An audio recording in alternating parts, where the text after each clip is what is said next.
Lewis Barton ja és a tots els efectes jugador verd i negre, després de passar amb satisfacció les proves mèdiques que se li han fet aquest matí. I demà ja podrà viatjar amb l'equip per intentar buscar la primera victòria a domicili de la temporada. El txec ha tocat tots els temes d'actualitat verd i negre en la seva presentació. Yo estoy ilusionado de volver a defender la camiseta de la Peña. Voy a volver a un sitio donde estoy muy a gusto, que la gente me conoce, yo conozco el club y espero sumar. Que es liderazgo, experiencia, es trabajo, actitud, mentalidad que quizá falta un poco en equipo. Mi pelo ha cambiado un poco,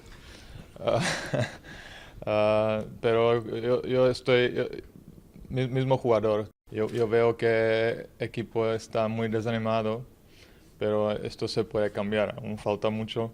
Peña siempre exige mucho de sus jugadores y esto es bueno.